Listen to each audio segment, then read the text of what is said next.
Happy Wednesday, everybody. You are watching Our Pagan Opinions, and this week we're talking about dreams. Dreams. Alright, so I will read the question. Alright, so this comes from Autumn Moon 93, and the question reads, Hi, so I was wondering what everyone's opinions were on the spiritual significance of dreams. Are they purely psychological constructs of our minds? Are they messages from the divine? Something in between? Also, what experience do you have with dream work? What is its purpose? How do you go about it? These may be two separate topics, but oh well. Thanks for your time. All stars shine on your paths. Before I get too far in depth in this topic, first I'll let you know that on my personal channel, Charlie Says Go, I have, I believe 4, there could be more, but 4 is what I found. 4 videos about sleeping and about dreams. They're going to be linked in the description box below, and they are, in numerical order, number 108, Sleep Disorders, number 113, Overcoming Nightmares, number 115, which was a How To Tuesday video, which I'm thinking about possibly bringing back. I haven't done a How To Tuesday video in a long time. But it was How To Tuesday, How to Practice Dream Recall, and number 171, Lucid Dreaming. If you guys want any other further reference, those are some videos that I have done, topics on sleep and on dreams. How to Practice Dream Recall, I think, is a really good video. It talks a lot about the sleep patterns and what happens during each stage of sleep and things like that, so that's a really good one. Sleep Disorders talks a little bit about my experience with sleep paralysis. The other 2, Overcoming Nightmares, is kind of self-explanatory, and Lucid Dreaming is kind of self-explanatory. So let's break down this question. Spiritual significance of dreams. Are they purely psychological constructs of our minds? Are they messages from the divine, or something in between? Psychologically, people believe that dreams, there's a couple popular schools of thought. One of the schools of thought is that as we're sleeping, our mind is sort of processing everything that has gone on throughout the day and or the week, or whatever, things that are on our mind, either subconsciously or consciously, and kind of picking apart and sort of sorting. It's like a sorting process of what is going to stay in the long-term memory and what will get discarded. It's kind of just basically like a sorting process of going through the mind, kind of going through and thinking about and in a very symbolic, kind of weird, subconscious sort of way, figuring out what are we going to keep in our long-term memory and what are we going to toss or keep sort of way back in the far memories, and not really as easily attainable over the next few years. The next school of thought that's pretty popular is that while we're sleeping, our brains are in a state of boredom, and in order to keep itself entertained, it creates another reality for us. It's kind of likened to when people are in sensory deprivation tanks, where they basically are suspended in fluid. No light, no sound, no taste, no smell, completely just deprived of all stimuli to all the senses. And the mind, when people are in these deprivation tanks, they start hallucinating and seeing things and hearing things that aren't really there. And the thought behind that is that our brains are trying to create a reality because our brains are designed to process information, and if there's no information to be processed, the brain will create information for us to process. So that's another thought. There are, of course, other schools of thoughts, but those are the 2 most popular that I've come across. Of course, there are also, like, you know, the whole Freudian kind of theory that in your dreams it's these subconscious wishes, and basically your id kind of living out its desires through your dreams and allowing certain things in your subconscious to surface so that you're able to face them, things like that, which is also another valid question, or not valid question, a valid theory. What I personally believe dreams are is kind of an amalgamation of all of these, and it's a mix of our brains sort of sorting through the different things that happen throughout the day, and it's our subconscious and our conscious minds kind of reconciling, and different thoughts and hidden desires and hidden fears kind of coming from the subconscious to the forefront. I also believe that it does a little bit have to do with the brain kind of creating its own reality, and I also believe that it's a way for spirit to communicate with us, or to allow messages and insights and things that our soul and spirit are ready to know to kind of come through. I've talked about this particular dream in another video, I don't remember what video it was. It was probably my video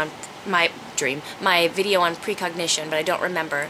But an example of how those other theories, the subconscious fears, and my brain kind of processing through information or creating a reality for itself, they don't really seem to fit with this particular dream that I had one morning when I laid down for a morning nap. I was a little bit tired, so I laid down for a nap. I love naps. I had been corresponding through YouTube with this person who I didn't at the time know if it was a man or a woman. But we were talking back and forth, and this man was Christian, and it was basically like our spiritual paths had kind of flip-flopped, because he was raised in kind of a spiritualist, as in the actual term of spiritualist. I think spiritualist is used in a slightly different way today, but back in like the 20s, actually, I will tell you what spiritualist is.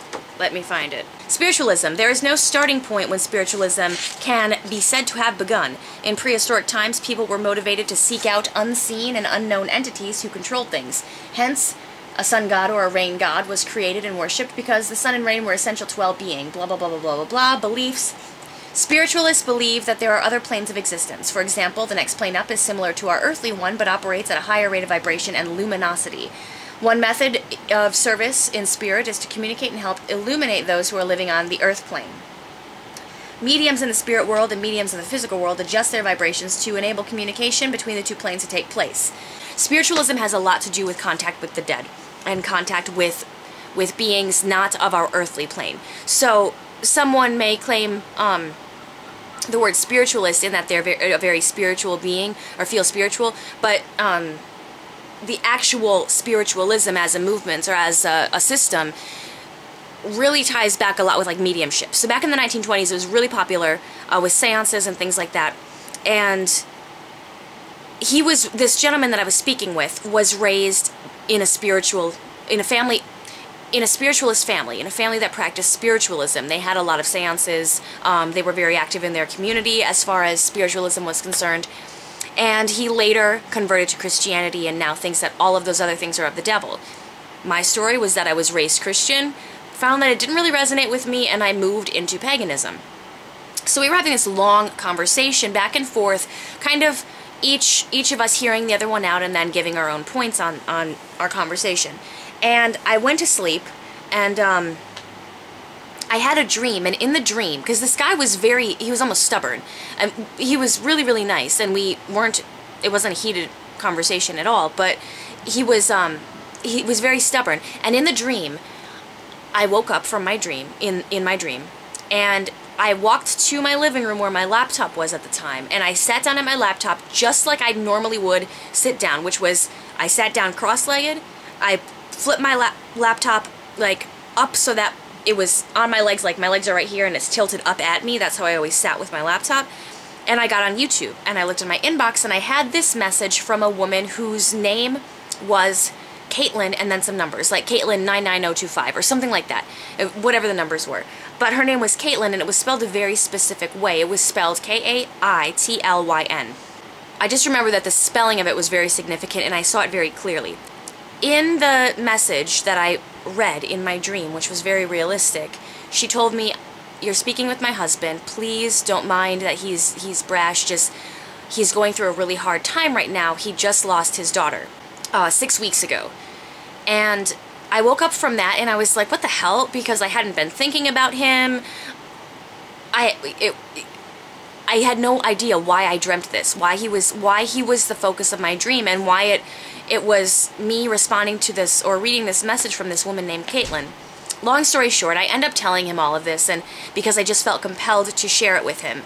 And through communication back and forth, he eventually admitted to me that his wife's name was, in fact, Catherine, and it was spelled with a Y, and that his wife recently had a miscarriage. And he said, "You're dealing with familiar spirits, they're giving you information, trying to be your friend, blah, blah, blah, blah, blah, it's all bad, this is how it works," and yada, yada, yada. So, long story short, the reason that I brought this up is because there was no way that I possibly knew any of that information. He didn't post videos, I'd only interacted with him through messages and talked about our spiritual paths. There was no possible way that I would have known any of that. Some people could brush it off as coincidence, but I've had other dreams that are similar, and other moments of clarity in my dreams where, for instance, I worked with someone. This person was a very important person in our organization. This person was a very pivotal person.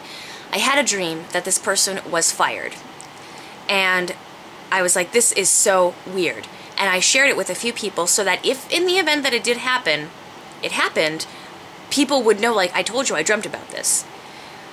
Probably, I had actually forgotten about the dream. It was my friend who reminded me, remember that dream you had about so-and-so 3 months ago? 3 months later, he put his resignation in. There was a lot of speculation as to why he was leaving because he was such a pivotal point in the company, and there was speculation about what actually happened, and possibly not that he was flat out terminated, but that the message was kind of clear, like, listen, you may want to start looking for other opportunities because of where we're headed right now with the work that you're spearheading, or whatever the case may be. And so I believe that we don't know too much about dreams, not as much as we could know. And I think that it encompasses all of the things that I mentioned earlier, as well as messages from the divine source, God, goddess, great spirit, whatever you call it. Messages from our guides and guardians, and that universal consciousness that we tap into. I also believe that dreams are a very, very easy way for spirits, people who have passed over, to communicate with us, because the frequency that they operate on is much more compatible with the frequency that we're at while we're dreaming than it is our frequency when we're awake, alert, and fully present in the physical world. So it's much easier.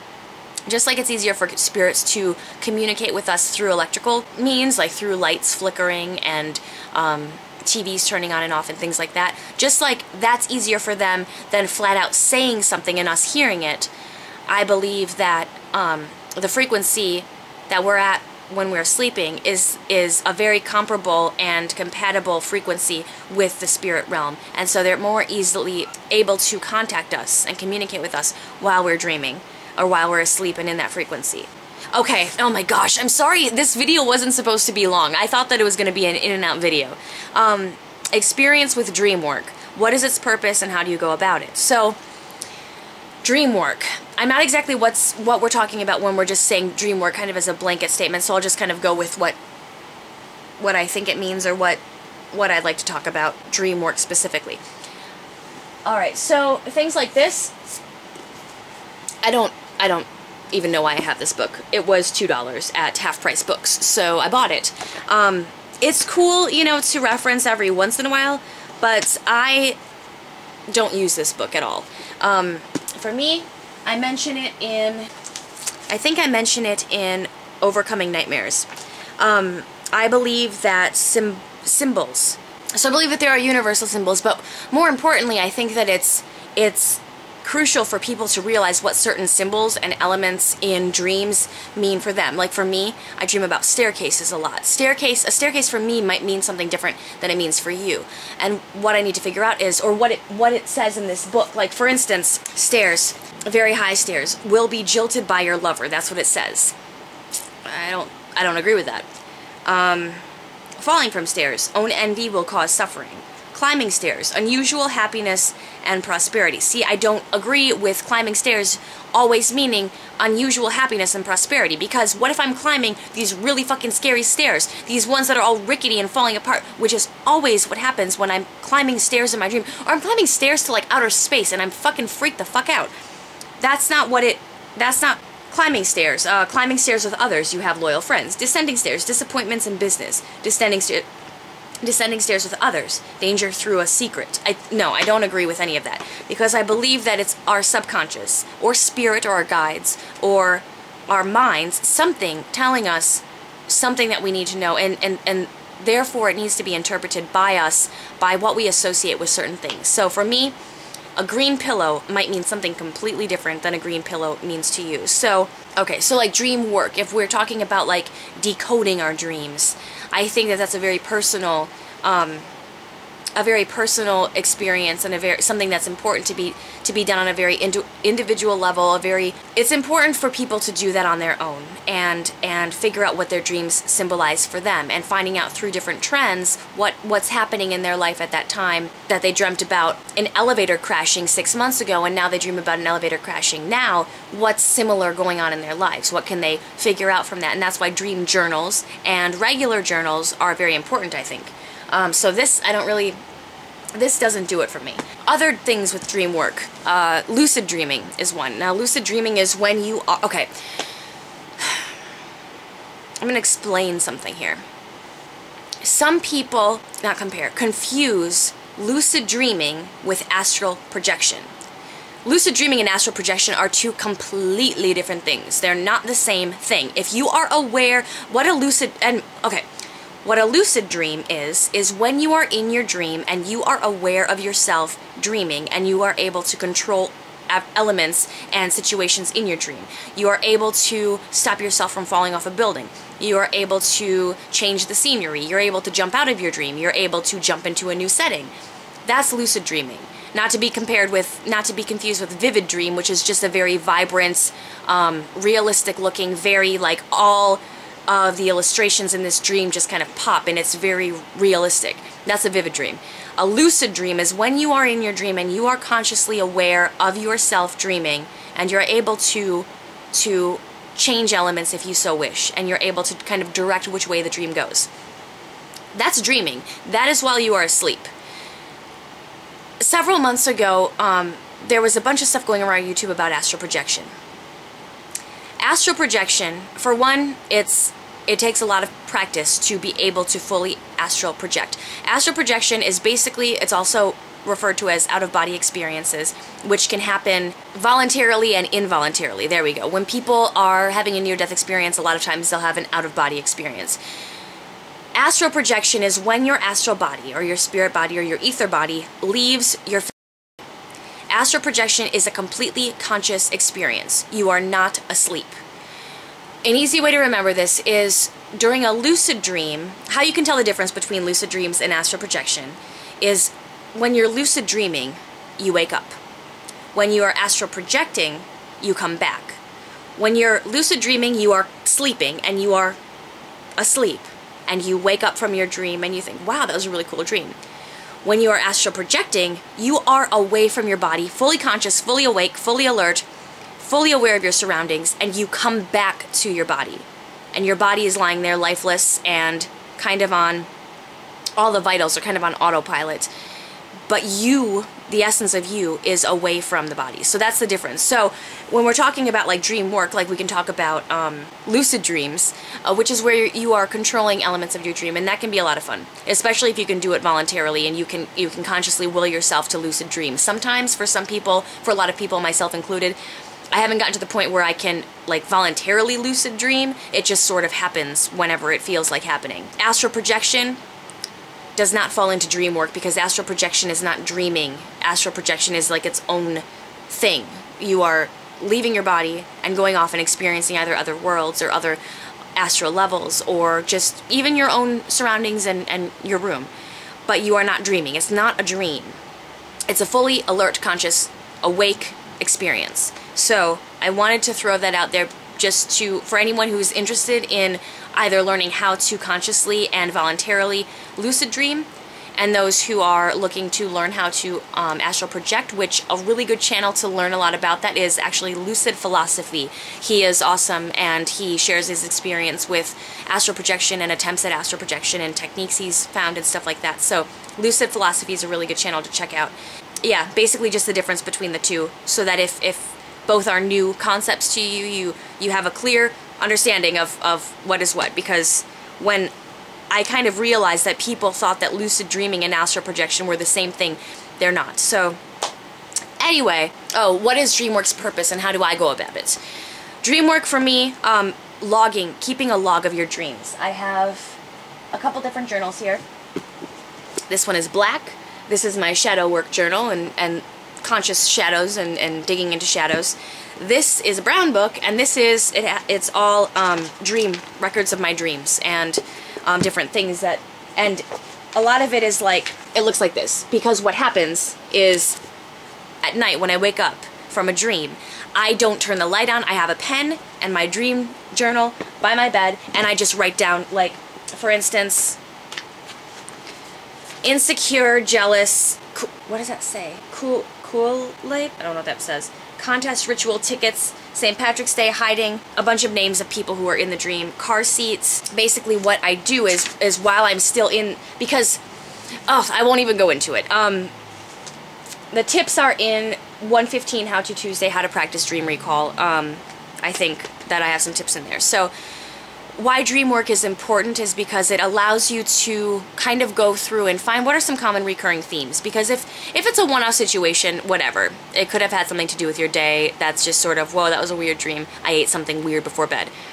But if it's a recurring theme that happens around certain times of the year or in certain situations or this, that, or the other, it's an opportunity for you to kind of go do some soul searching and some shadow work and figure out what is going on that's causing you to have these recurring themes and these emotions of these different themes during certain times in your life. And it allows you to help surface some of those subconscious fears and desires and things that spirit may be trying to tell you. So also it's good to keep a dream log in case you do have any prophetic dreams or like premonitions, and basically then you can kind of go back and be like, okay, I had a very similar dream to what just happened 2 weeks later, and it kind of gives validation too. So that's what I think the most important thing about dream work is, just really getting in touch with your subconscious and spirit and different things deep within your own self, and getting to know yourself on a very deep level of areas of your consciousness that you don't usually tap into every day on a surface level. So dream work is really helpful for that.